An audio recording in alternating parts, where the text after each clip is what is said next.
All right, we're going to finish this podcast a little different than we usually do. We'll get back to our normal 2 rackets and Marketeer of the Week in the new year, but we're going to finish this up with the 10 most expensive celebrity real estate transactions of 2021.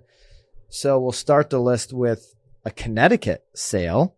Mm-hmm. This was a Tommy Hilfiger sale for $45 million. I love the exterior layout of this property. The aerial view is fantastic. The funniest part about this whole Tommy Hilfiger thing is that his ex-wife sold a house in the same town maybe a few months earlier for just pennies less than him. So it was sort of like again, we're local to Connecticut, so you kind of heard about the fact that she sold for all this money and then he dominated her a few months later, selling for even more. But no, it's a beautiful house. Yeah. That was in Greenwich, and it was a $45 million sale. Yeah, I know the person that does his tennis courts, Yeah, shout out to Hinding Tennis. Yeah. Mm-hmm. Ellen DeGeneres and Portia de Rose. Portia. I don't know her. Sorry. Oh, Lord. Sorry, Portia. Okay. Yep. $45 million sale. This is one of 2 sales for Ellen, and they're known for their love of real estate. And so they let go of their 10,000 square foot Beverly Hills home for $45 million. They bought it from Adam Levine. Is Adam Levine the guy from The Voice or whatever? He is from The Voice. Is that really all that he's known for? Is The Voice? Tell me more. I just remember him from that, and they bought it. They bought it from him 2 years prior for $42.5 million. I didn't know Adam Levine was that kind of a star. Well, he also is the lead singer of Maroon 5. Have you ever heard of Maroon 5? Yeah, I've heard of Maroon 5. Okay. Oh, Lord. So he was on. I guess he was on The Voice and then joined Maroon 5 or started Maroon 5. There you go. Oh, okay. Little Adam Levine fun fact for you. I didn't know that. Or Adam Levine, a Byron Levine fun fact. I just didn't know that. Yeah. You don't know Sean Penn. I was surprised to see that Adam Levine was in the game of $42 million homes. Sorry, Adam. Yes. Yep. I didn't mean to put you in that category there. All right. Mm-hmm. Bette Midler. First time I ever heard Bette Midler was when a client said to me, "Hey, Byron, I got to go because I'm going to have dinner with Bette Midler." I'm like, "Who is Bette Midler?" And how long ago was that? A couple months ago? No, that was 4 or 5 years ago. So you just learned who Bette Midler was 4 or 5 years ago? Yeah, about 4 or 5 years ago, yeah. Okay. All right. Yeah. So she sold a $45 million Upper East Side penthouse, which was 10,000 square feet. For $45 million. Sounds like a deal. $5 million under original asking price. Mm-hmm. There you go. Mark Zuckerberg spent $53 million on 600 acres of land on the Hawaiian island of Kauai, adding to the 700 acres of space in Kauai that they purchased in 2014 for over $100 million. So they're now into this, I guess they own the island. I don't know how many acres on this island. They own more than 1,000 acres. It's amazing. They're into it for $153 million. So yeah. Way to go, Zucks. He's living in the real world and the metaverse. Yep. Ellen and Portia also sold another property for $55 million. I mean, they're selling assets like they're Michael Jackson here. And where was this one? This was in Montecito.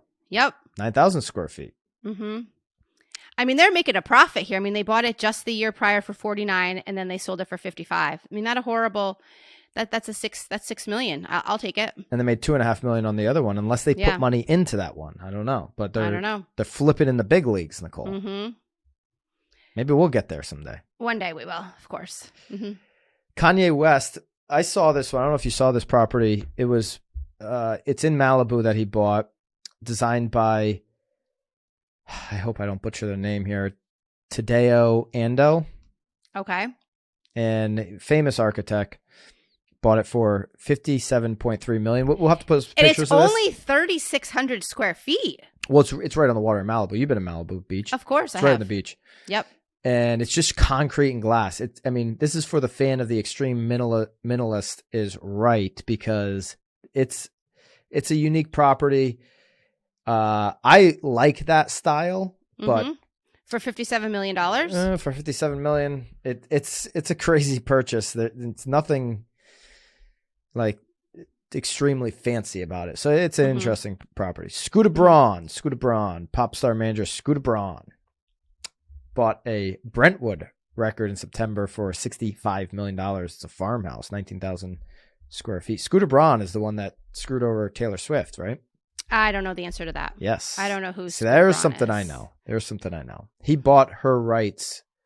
He bought all her rights to her music, and she wanted them, but he owns them. So it sounds like Taylor Swift is paying for this house. Yeah. Yeah, T Swift. Yeah. Who also owns a house in Watch Hill, Rhode Island. The Weeknd paid $70 million in one of LA's most expensive deals of the year. Contemporary Bel Air mansion. Love the photo there. I love that artwork. Love the photo. Well, so he's at the header of this article too. Did you see his pool? It's like a second floor pool, and like the waterfall onto the first floor. I'm a fan of the Weeknd's house. I would visit. What do you think of that mustard yellow? Is it working for you? Well, do you see though? It's like a super shiny. You see how shiny it is? Yeah, I like the lacquer look. You do like the lacquer look. Yeah. Like cabinets too? I do. Okay. You're not a fan, are you? I love the lacquer paint, but not a cabinet. It's got to be it's got to be, high end. Yeah. Cabinetry. You can't go to like IKEA. IKEA? Yeah. IKEA I'm sure lacquer. IKEA probably has a lacquer. Yeah. You got a few. Jeff Bezos spent $78 million in an off-market deal. They're predicting that it was $78 million. It was only 14 acres of land in Hawaii, but it was on Maui Island. Have you ever been to Hawaii? Never. Neither have I. No. And then top out the top 10 list here. Calvin Klein sold his East Hampton home for $85 million. He had it for 34 years, 8.4 acre property. And it was a full. Yeah, go ahead. Yeah, no, go ahead. No, please. Go. $81.4 million more than he paid in 87. So Crazy. A little appreciation there too. A little bit. Just a little. I didn't know Calvin Klein was still rocking and rolling. Love the boxers. Well, or maybe he's not. That's why he had to sell his house for $81 million. Nothing but good wishes to Calvin. Now he's good. Now he's great. Yeah.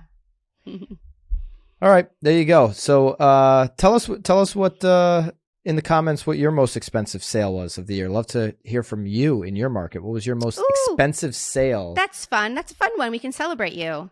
Of 2021 and what your 2022 prediction is. So both of those, love to hear from you in the comments. If you guys are enjoying this podcast, love for you to leave a review if you're listening or subscribe on YouTube.